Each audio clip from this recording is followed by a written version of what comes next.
is over. The mission of Shay's Warriors is to inspire, inform, and empower through health, fitness, and the mind-body connection to heal survivors and their families through a national network of support. Our Talk, Listen, Share community was formed as part of our online educational outreach to support each other through survivorship and thrivership. Talk, Listen, Share is hosted by our board members every second and fourth Wednesday of the month with Shay Moraga, founder of Shay's Warriors, Rosemary Flaherty, retired nurse, and myself, Dr. Sonia Fung, specializing in integrative cancer care. We look forward to including our special guest speakers to broaden our conversations within the cancer healing sphere. This is a form of honest conversation between our guests about the many emotional, physical, and social realities that have become part of life and moving forward. And we welcome you to all participate in the success of our group by talking, listening, and sharing. So welcome, everyone. Welcome. Welcome. Hello. So we are going to talk about cardiovascular health risks as well, and what to look for, signs and symptoms, especially post-chemotherapy, post-radiation. And we're going to start tonight off with Rosemary. Hello, everybody. Now, I've heard some people talking about how energy is low. So I think that maybe what we should do is just start out with something that gives us a little bit of energy. So we're going to put our hands together in front of our sternum, in front of our chest and our heart. We're going to rub our hands together and close our eyes, take a deep breath, and generate all kinds of energy between our hands. And now we're going to take that energy from our hands and we're going to take it and roll it around our heads and our shoulders. Take a deep breath and feel revitalized. Okay, so Did anyone else peak? I have to ask that question. Did anyone else peak? Oh. No. Sorry, I had to ask. We know who looks at the Christmas presents early too, huh? Now, this is February, and February is American Heart Month. So that was the impetus for us to present how all about hearts and recognizing signs and symptoms and talking about the cardio side effects involved with so many chemotherapies and how to manage them and how to manage health moving forward. So it's always, and just a reminder that February 5th was Dress Red, which is part of American Heart Month. Usually there are big galas everywhere where everybody's wearing red and you're talking about American Heart research and such like that. But essentially it was one that was kind of like Dress Red was a reminder that women die more of heart attacks than men do, actually.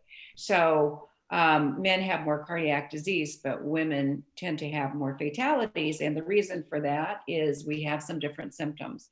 So Dress Red was designed to remind women that we need to be as informed and on top of things and our symptoms as well as men. So just a reminder about the signs and symptoms of a heart attack, because it's still the #1 killer. I think that COVID this year did surpass heart disease. But when you're having classical symptoms of a heart attack, it's chest pain and chest discomfort, and it can be in varying degrees. It can be intermittent, it can be constant. And the descriptors are a discomfort that can be crushing, burning, feel like pressure. It can be squeezing, you can feel full. It can just be plain out description of pain, but it is one that gets your attention. And like I said, it can come and go, and people can say, "Ooh, that felt weird," and it goes away, and then it might return in a couple of hours. So you need to be aware that it can come and go, and it has a lot of descriptors to it. Then there's associated, you get radiating pain, which is associated in your arms. It can go up to your chest. You can feel discomfort in your neck. And women tend to have more symptoms of shortness of breath, nausea, vomiting, GI disturbances in general, and more jaw pain. So those are the ones that we have. And many times women present just with shortness of breath. I don't know why I feel short of breath, whereas men tend to have more symptoms with radiating pain, and it can also go to the back. But still, the number one sign and symptom and the presenting symptom into emergency rooms for people, for both men and women, is classic chest pain. And with men, classic chest pain might not be, it might be something other than a heart attack. But the majority of time that women present with classic chest pain, it has a much higher probability of actually being a heart attack or an MI. Then these are just general symptoms of heart attack, regardless of the etiology. Now, when people have had chemotherapy, there are cardiac side effects that can happen during treatment or after treatment. And we're going to be reviewing these chemotherapeutic agents and how they're managed during and after treatment.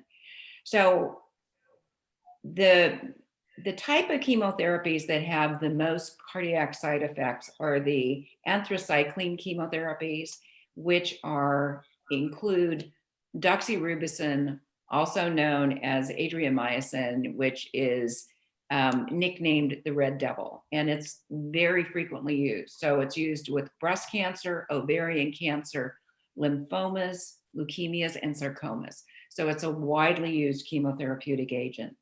Epirubicin, daunorubicin, it's like the girls, the Rubicin girls, idarubicin, and are all associated chemotherapies in that family.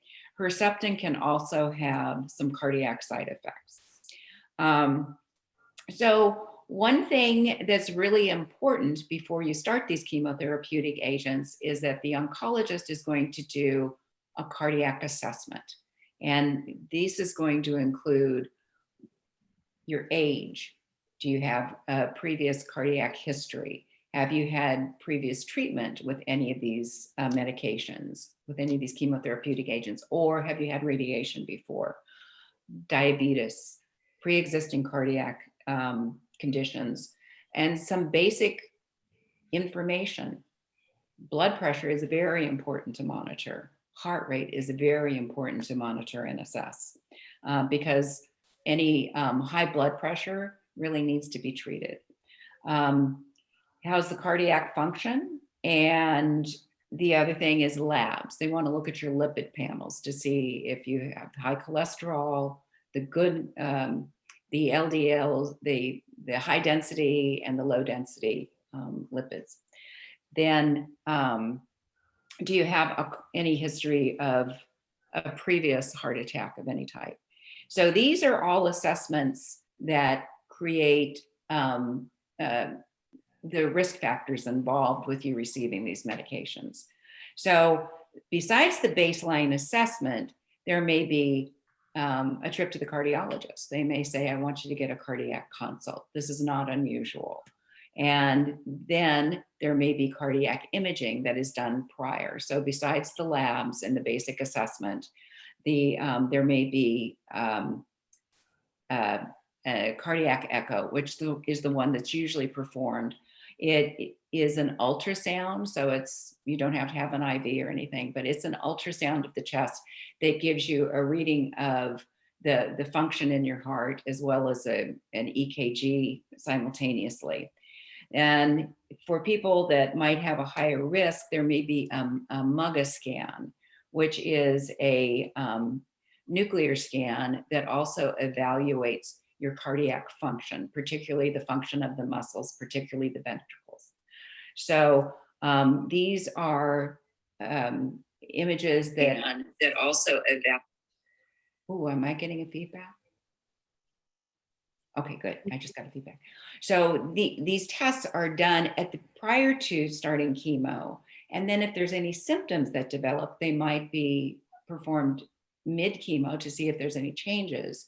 And then after you complete therapy, many times there is a scan that's done at some time period after your chemotherapy.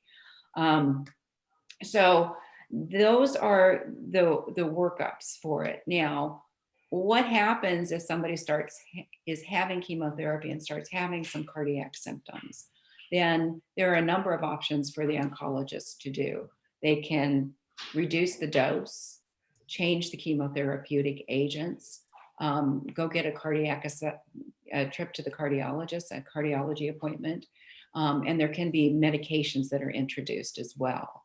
So what they found is many of our common cardiac medications can also be protective of the heart during your chemotherapy. So the beta blockers and something called ACE inhibitors that are usually deal with high blood pressure can also be given to people during their treatment, and it can help with any cardiac toxicities or side effects that occur during the chemotherapy. So these are the things that you need to be really aware of when you're receiving chemotherapy, or if you've had chemotherapy, in the past, because it's important to know what chemotherapeutic agents you had. It's important to keep track of them and to relay that to all of your healthcare workers, not just your oncologist, but when you return to your primary care physician or your gynecologist, or if you're going to a cardiologist as well. It's just important information for you to have through your life health span with any new practitioner that's entered in, because everybody needs to be aware of that. And you also need to be aware of all the signs and symptoms of any type of cardiac event.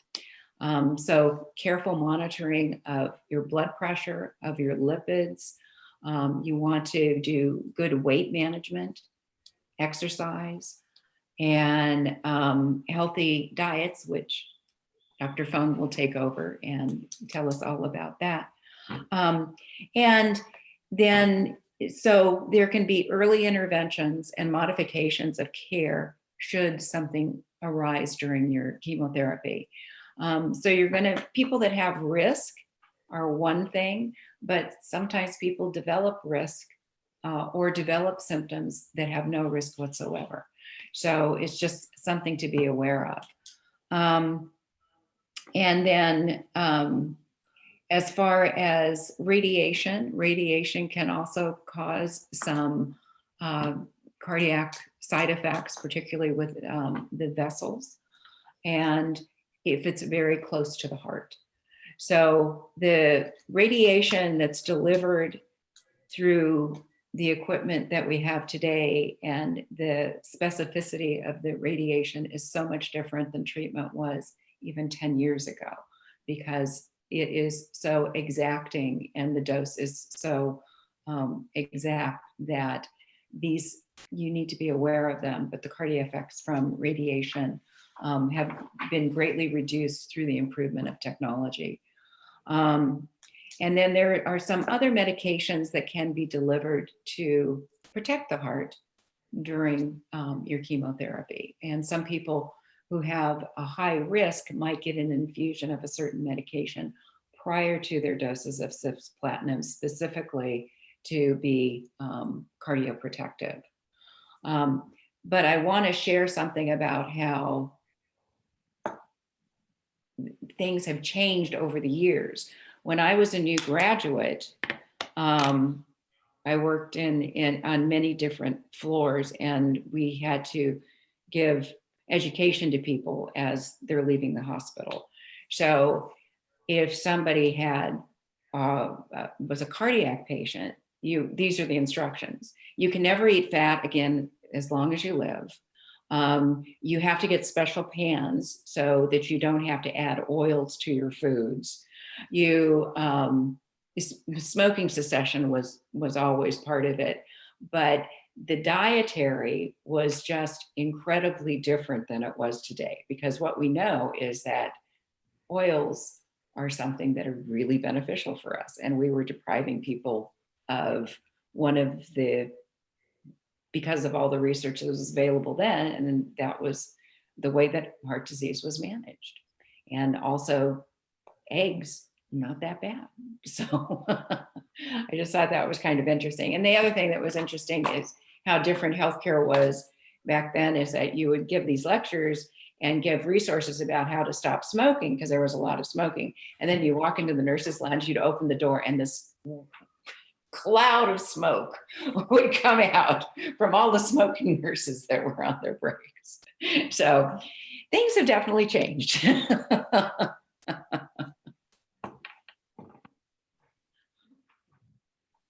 And with that, I will turn that over to Dr. Fung. Thank you so much, Rosemary. I think that was a really fabulous intro to all of the different risk factors and what you should expect prior to your chemo, and and also what to look out for during chemo and after. And I also wanted to add on that these effects, these cardiovascular um, can, it doesn't necessarily have to show up right away. They can manifest, 10 plus years down the line, especially for people who are childhood cancer survivors. When you were talking about leukemias, that is a big group that really you have to monitor cardiovascular events very closely. And of course, for anybody who has any of those chemos, the good thing about some of those certain chemos is it is dose dependent. So you do have dose dependent toxicity.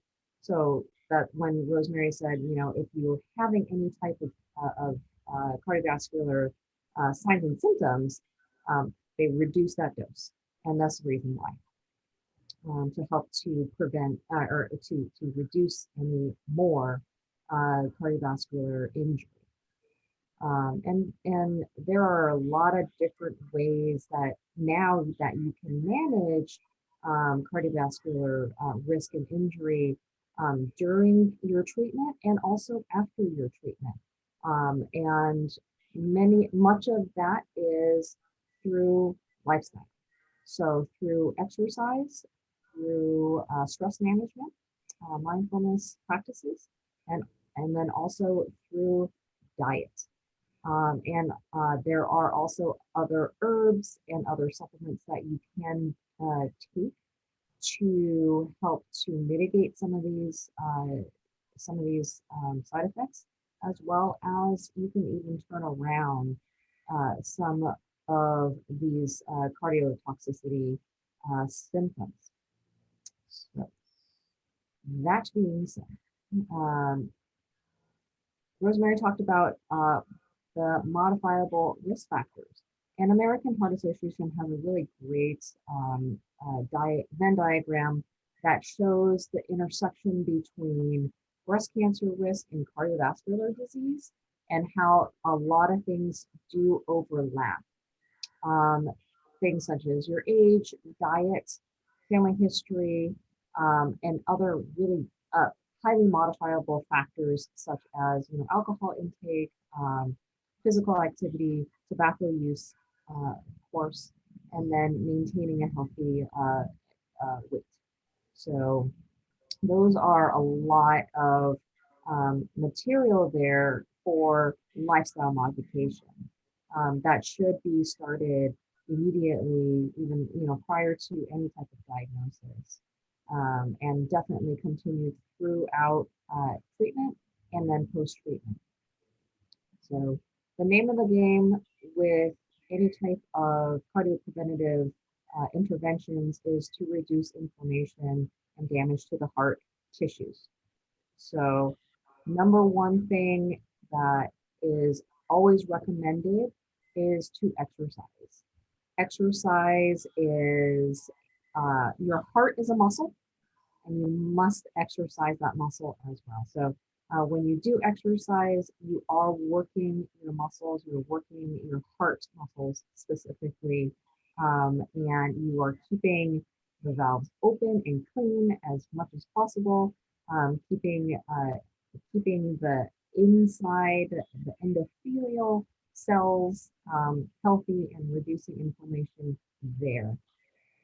So there have been many studies with yoga and mindfulness practices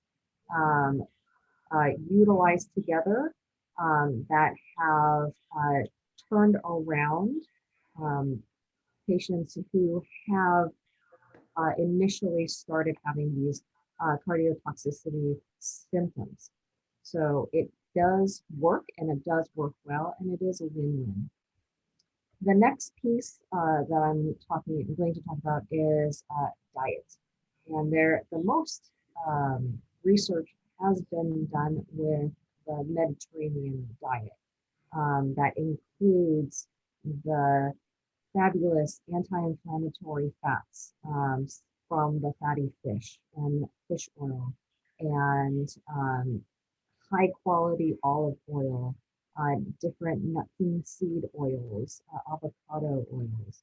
And the other piece of the Mediterranean diet is the foods that they recommend are all high in fiber.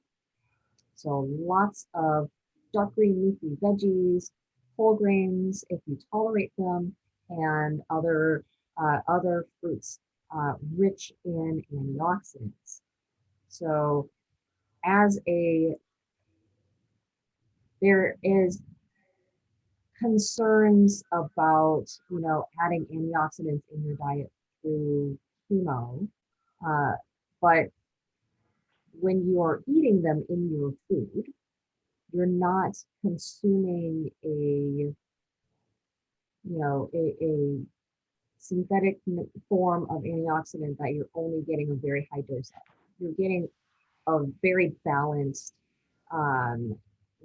mix of antioxidants and fiber and fats and proteins and minerals and vitamins through your food. So that's not going to be of detriment to you.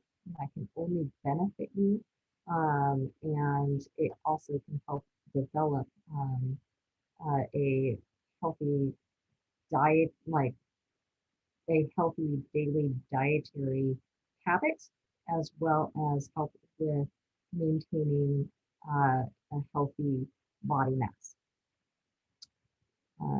So that is Mediterranean diet. There are several studies that include lots of different types of herbs and supplements. These my suggestion would be, these are more, you need to always talk to your doctor about any type of changes that you're making to your health protocols, including any type of herbs, any type of supplements, dietary changes, etc. That is always a number one thing that you always check with your doctor to make sure that this is the right thing for you to do. Because it's not always the right thing for every single person, especially if you are currently going through treatment. Post-treatment, it's not as you're not having as many restrictions or contraindications. So it's a little bit more loose, but still, it is always a good practice to notify your healthcare practitioners with any type of changes. So with that being said, there is a herb called hawthorn or crataegus berry that is specific um, to your heart tissue. And looking at um, looking at a higher dose around 1,800 milligrams a week has been shown to help normalize ejection fractions. And again, with that antioxidant property of the hawthorn berry, I think that that's what's helping with reducing the inflammation in your heart and the blood vessels as well. Milk thistle, ginkgo, and turmeric or curcumin are also three fairly well-known, widely known herbs. Milk thistle specifically for oftentimes liver support, ginkgo for memory, and turmeric or curcumin or curcuminoids for their anti-inflammatory properties. These herbs can also be have shown to be very beneficial for your heart as well, and for preventative as well as post treatment. So for supplements, there are some supplements that have been shown in different types of cancer settings to be of benefit for your heart. Melatonin being one of them. Coenzyme Q10 or CoQ10, ubiquinol, the bioavailable form. L-carnitine, especially in children that have with child that have gone through childhood cancers. Taurine, arginine, and magnesium.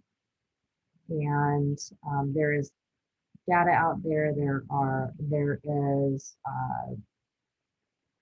lots of different double-blind, placebo-controlled trials utilizing either single types of supplements or combination, specifically for prevention of and treatment of cardiovascular injury.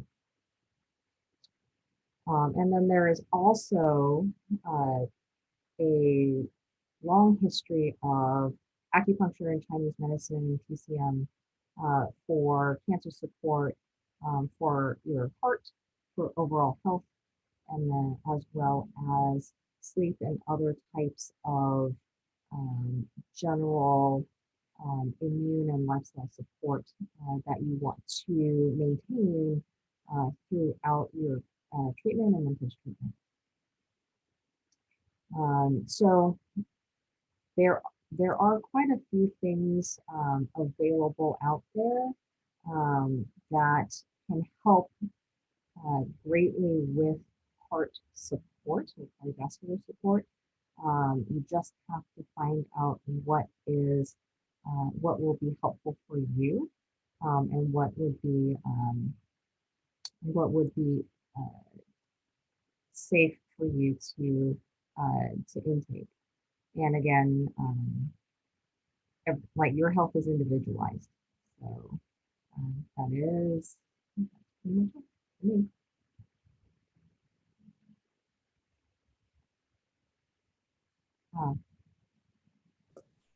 I'll unmute myself now.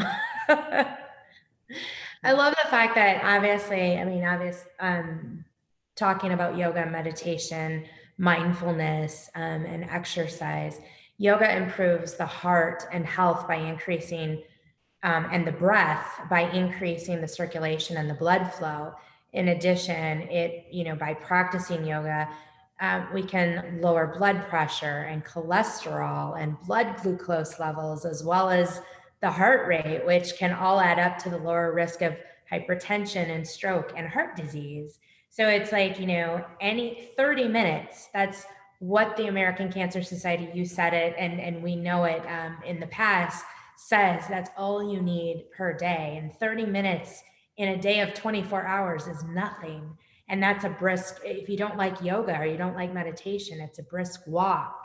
It's a ride your bicycle. If you have a Peloton, ride the Peloton. It's a Pilates. It's, it might even be swimming. Swimming is so low impact.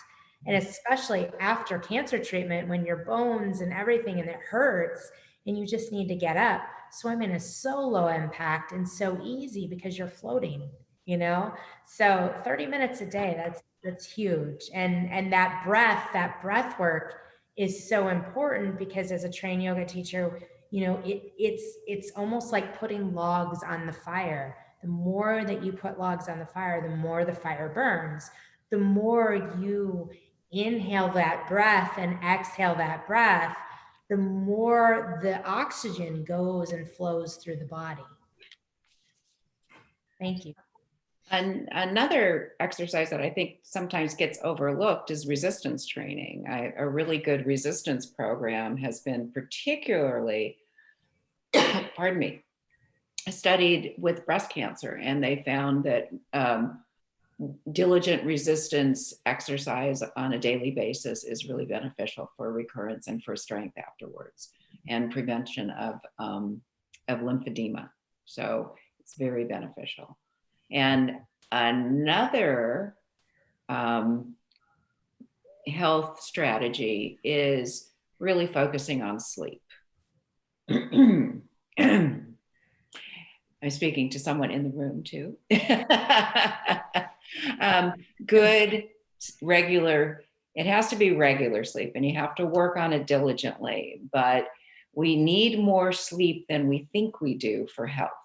And particularly if you're recovering from cancer, sleep is very important for inflammation and for well-being. So the sleep hygiene is very important as far as shutting down all electronics an hour or so before you go to sleep, cool room.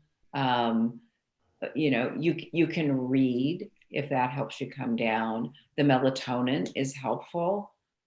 Sipping chamomile tea is helpful. Not eating or taking medications immediately before you go to bed, because those are things that can cause GI disturbances and keep you awake all night.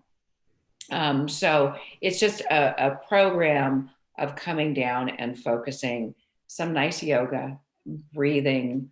Aromatherapy is very helpful too for people that have a lot of difficulty with sleeping. So it's important to get more sleep than we think, at least 8 hours, and they're saying more than 10 hours is really good for you. I can't imagine getting 10 hours sleep, but it's really good for you if you can. And thinking, oh, I'm really busy today, so I'm going to catch up on my sleep tomorrow. It doesn't work. You can't catch up on your sleep. And it disrupts your sleep pattern more. So when you're a parent, it's like, you have to go to bed at 7:30 or 8 o'clock or whatever that magic hour is. But we never say it to ourselves. So, I gotta let people in on this inside joke that we're talking about. Before we started tonight, I said to Rosemary and Dr. Fung, I said, yeah, last night for some reason I couldn't sleep. I was working and watching I'm watching Dallas, the old Dallas. So everyone laugh, okay. I love soaps, what can I say? But anyways, who shot JR? I know. But I stayed up until 1:30 in the morning.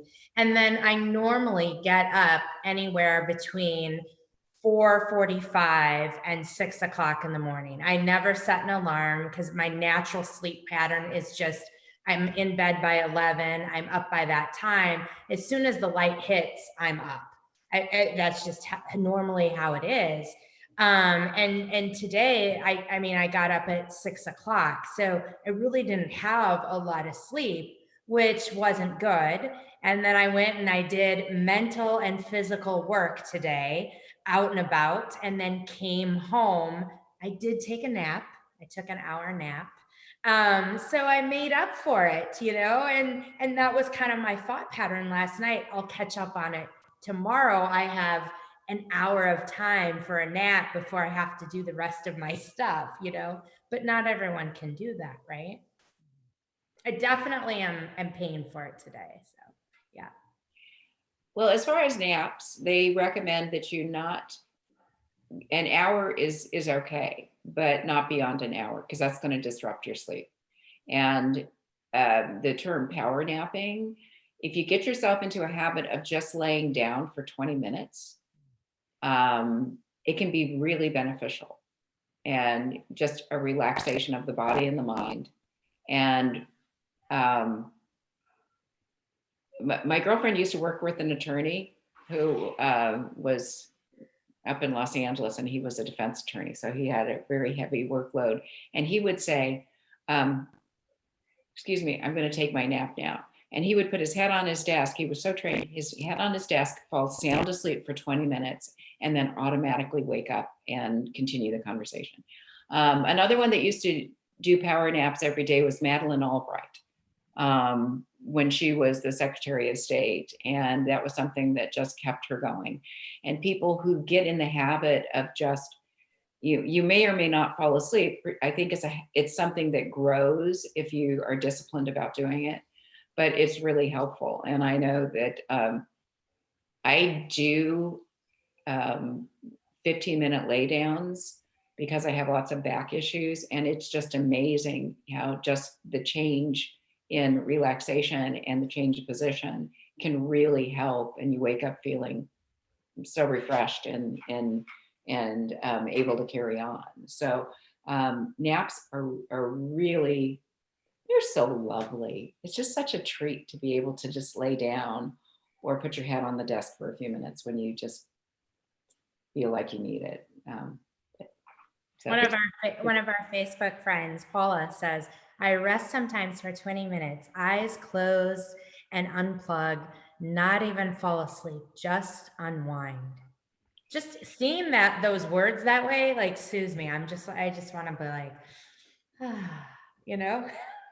It's like after a good yoga class or a good exercise, it's just so nice to just come and lay down. Or the restorative yoga, where they encourage you to take a little nap afterwards. It's like, oh, this is so nice. I think for me, it's less of a like sleep, like less of a nap, more of like almost a break, like just a mindfulness break, like just shut down for like 15, 20 minutes. You don't have to feel like, I always feel like I'm pressured to fall asleep. And then I'm like, oh, I gotta fall asleep. And then I'm like, no, actually, I don't. You just chill and just be quiet, for 20 minutes. And I think desensitizing yourself from maybe patients and phone calls and electronics and social media or whatever you're doing at the time. It's not that we want to do it, it's that we have to do it for our mental health and our well-being, right? We have to step away for a little bit, because especially now that we're not in person all the time, we literally are looking at that computer screen or whatever, or we're on the phone. And that's a lot of oversensitizing ourselves. And because we're not in person, we're not, you have to almost have another layer of learning behind it, right? Am I right, Doc, or no? I don't know. yeah, well, you're always constantly bombarded. Like the other point that I forgot to close with, but thank you for bringing it up, is we're always constantly bombarded with stuff. So one of the other things that is key for heart protection is to stop watching the news like all the time. Just shut it down. It's too much. It's like so much stress. It's just constant like talk, and it's not always the greatest thing, and it hurts your heart. It really impacts your mood, your emotions. Like some people like just really cannot, it stresses them out too much. And so One of the things that I say a lot to my patients, especially my older patients that are at home all the time and they have the news going on all the time, turn the TV off. Just make it silent. Turn some music on that you love, instead of that white noise of the TV. Just turn music on instead. So you don't have to listen to the other stuff. Give yourself a break. And that'll bring down your blood pressure. Well, and a lot of times TV, we girlfriends and I would joke around. It's called the bad news diet, right? Mhm. I mean, a lot of times, and I was talking to someone about this the other day. In fact, it's like you watch TV and you don't want to be totally distanced from what's going on in the world, but you're right. I mean, if it's on constantly all the time, you can get depressed. I mean, you very rarely turn on the news media and there's a awesome story going on, right? Like something really cool, like, hey, this person, we went over there, Yeah. Or you're on your phone, like doom scrolling, you're like, oh, this is a horrible story. Oh, this is another horrible story. I'm like, stop doing that. Oh, and they pop in when you're trying to focus on one thing. It's like you get stuck on an email that you just have to open that's about something completely different. It just I've been having to have quite a bit of self-discipline in this area because I cut down on Facebook. I just went into a vacuum for a few weeks and it feels really, really good. But it's like sometimes we just work ourselves up and we're getting all worked up and we don't even realize that, the cycle needs to be broken. So sometimes that, like in that 15 minutes break, it's a break. It's a break. And sometimes there's these little visions that come up that's like, I'm not going to do this the rest of the day. After this, I'm not going to eat that Twinkie. I'm not going to open up all those pop-ups. I'm not, I'm going to just take care of myself. So, and another, when you're talking about sleep and working yourself up, one thing that happens with insomniacs is that they sit there and tell themselves, you need to be asleep. You got to go to sleep. You got to go to sleep. And then they twist and turn and you get so worked up that your bed like becomes your enemy. You become, it's like, it becomes not a place of relaxation. It's working you up. So what you have to do in those situations is get up and go to a quiet place and just change.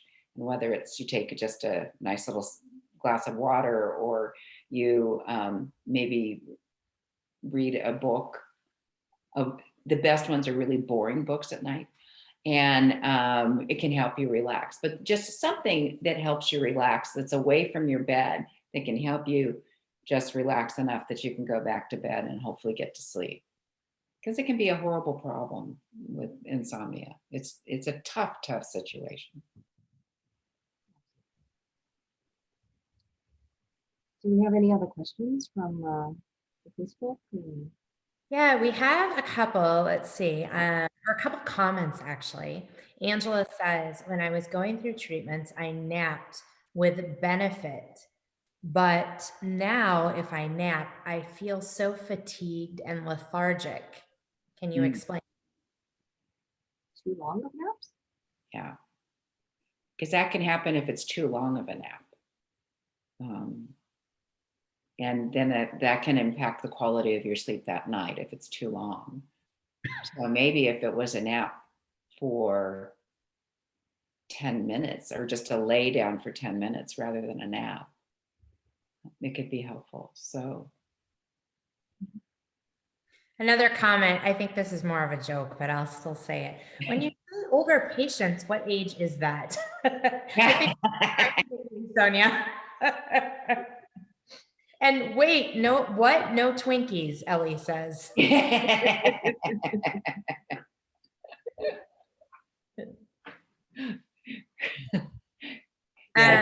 When you're in a time machine, you wake up and they go, oh, Twinkies are good for you. Another comment, Eileen says, apologies if this was already talked about, but stress is such a big factor as well. Absolutely. Oh yeah. And that's one of the things when we talked about doing yoga or exercise and things to reduce overall inflammation. The number one, like the number one trigger of inflammation is stress. Right? So anything that you can do to reduce stress in any way is going to be beneficial and will reduce inflammation. So we did talk about a few strategies. We talked about yoga. We talked about other types of exercise. We talked about taking the midday, lay downs, you know, And improving diet. and improving diet, absolutely. And then, looking at other herbs and other supplements and other things and medications that can help. So don't discount any of those things as well. It all works together for benefit. The interesting thing is anything that's good for treating stress is also good for treating your heart. I mean, the crossovers and the benefits are, and when you talk about exercise, it's like, it's good for circulation, it's good for mental health, it's good for cancer, it's good for digestion, there's nothing that it's not good for, unless you're climbing Mount Everest. Sometimes I think that might not be the best exercise, but it benefits everything. And if it were a pill, it would be the most sought after medication in the entire world. And we have it available to us if we just do it. Well, and I think that's a really important factor, what you guys just said too. Like, I guess there's 2 points that I want to state is, one, getting comfortable. I used to say this all the time going through cancer. I had to get comfortable with being okay to not be okay. And sometimes the stress, obviously the stress, daily activities, overweight, whatever it is, can lead up to unhealthy hearts, right? We know this. I know this in my mind. But sometimes there's also the stress of, oh my gosh, I've finished all this chemotherapy treatment. I still can't get the weight off. Now I'm getting more anxiety, more stress. What am I doing wrong? Am I doing too much? Am I overdoing it on my body too? I think that I can come to a point like that and then call my doctor and say, hey, is there anything that can help relieve my anxiety? Because I want to get this under control. But also another thing that I think is really important that maybe is something we haven't really stated is calling a friend, right? Mm-hmm. Calling a friend and having a laugh session or a bitch session or whatever you want to call it, forgive me if that offended anyone, but honestly, I mean, that, sometimes just being able to be with someone and talk about like, oh, I had a really crappy day or whatever it is. And a therapist, of course, a therapist is always very helpful, but just being with your girlfriends kind of helps relieve some of that stress and pressure because it's just life, right? Like we all have things in life that happen and we can help each other out that way too. So that should get us back to that, almost that a little bit of a balance. Mm-hmm. But if you continuously feel stressed or pressure or depression or whatever it is day in and day out, that's when maybe a little bit of medication or natural medication or a therapist would come into play too. And the nature outdoors, man, we've got beautiful mountains and hills, and the Coachella Valley is just blooming with beauty right now. If we can take some time to breathe all that in to our hearts, right? And sometimes we forget that. We take it for granted because it's there all the time, right? This is the most beautiful time of year in the desert. It's just probably one of the most beautiful places to be in the entire world right now. The light is gorgeous. The temperature and the air feel good. It's just an amazing time, and we just need to really recognize it and feel lucky that we're here, knowing that summer's coming. But right now it's just gorgeous. And I think there's one more thing that helps us emotionally and physically.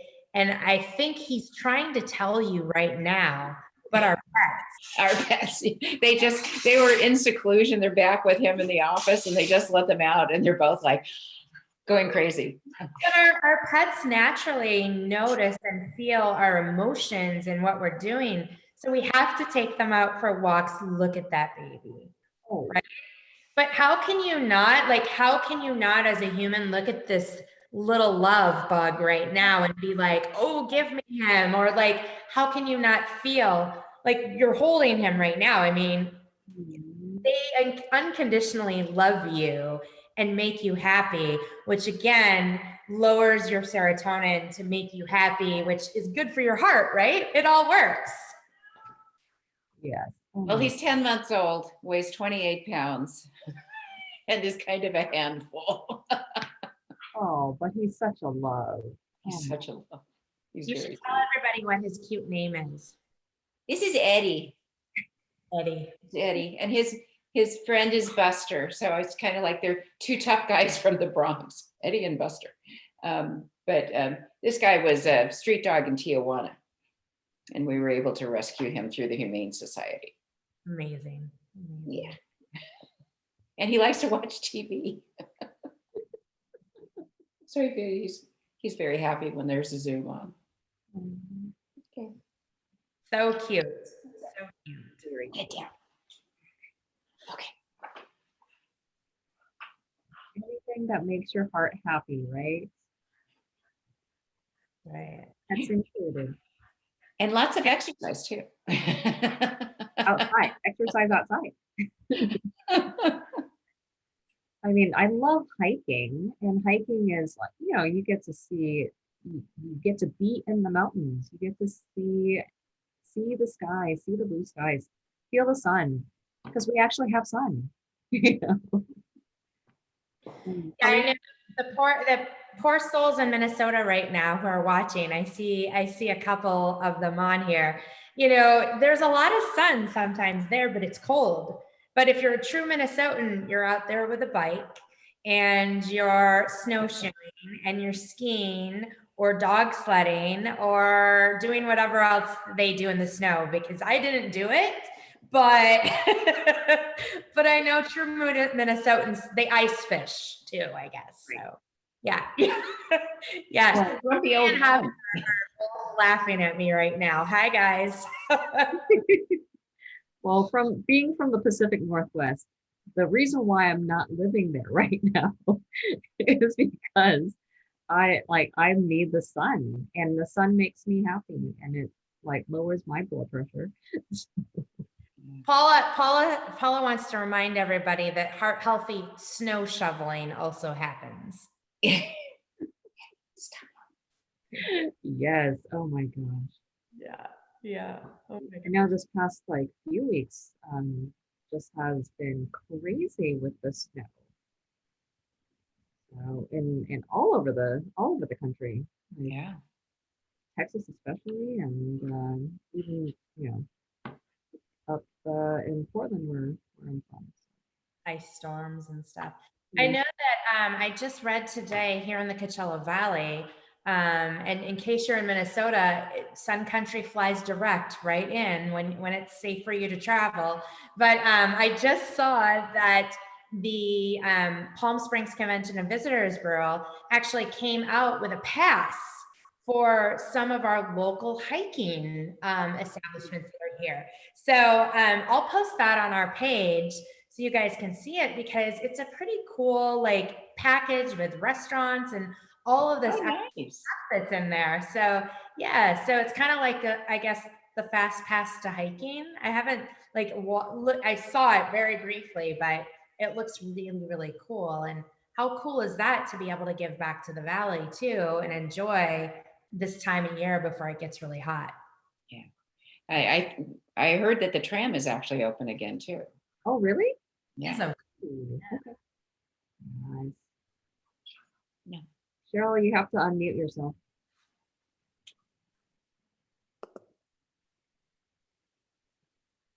The tram, you have to make appointments to go up because there's Oh. social distancing Yeah. and stuff. So, but it's got snow hiking.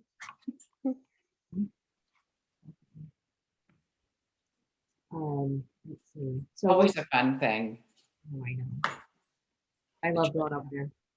I know we are wrapping up our talk, listen, share tonight, and I know that Shay has some things to share for next month. Yeah, so one of the missions of Shay's Warriors is to honor warriors, survivors, thrivers, and hometown heroes that are out there. I wanted to take this opportunity because we do something what's called Love Bomb Reminders. And next month, we'll be honoring 3 new women. So if for some reason you are watching this and you know someone who needs a Love Bomb reminder, just a little bit of gentle, tender, loving care through health, wellness, and fitness, please go to our website. It's shayswarriors.org. Find Nominate a Warrior and go ahead and fill out the information. We keep all of that information private unless they are comfortable with us sharing it. But it is, we've been able to gift, I believe it's 12 women now. And it's just been a really wonderful experience by our entire board and our community partners. So if you want to know more about that, go ahead and contact us, myself, any one of our board members, or just nominate a warrior because it's an amazing experience. And the next talk, listen and share, we'd like everybody to participate in because we're going to be having kind of a roundtable on caregiving, receiving care, giving care, what it's like on your family and on yourself. So hope to get some nice rich conversation and insight for everybody. And invite your friends and family. I mean, I'm assuming we'll probably want to find out about, as a caregiver, how do we help caregivers who help, people going through the process as well? Like, what are gifts we give them? What do we talk to them? How do we say things to them? Stuff like that. So it'll be a really good conversation. I'm super excited. A good conversation. So get some. And that's going to be on the 10th of March. 10th of March. RSVP soon. Yeah. Okay. And I think it'll be nice too to incorporate partners in caregiving. So that'll be hopefully everybody can attend that. Yes. Been thinking about you, Cheryl. Thank you. I feel it. Good. It's been a good week so far. Good. Yeah. Glad to hear that. Yeah. Thank you. Well, it's been another awesome evening. I want to thank Dr. Fung and Rosemary for all the amazing, incredible research and education you give our entire community, and especially Shay's Warriors. I guess from my heart to yours, namaste. Namaste, everyone. Namaste. Bye, everyone. Bye-bye. Have a great rest of the week. Good night. Good night.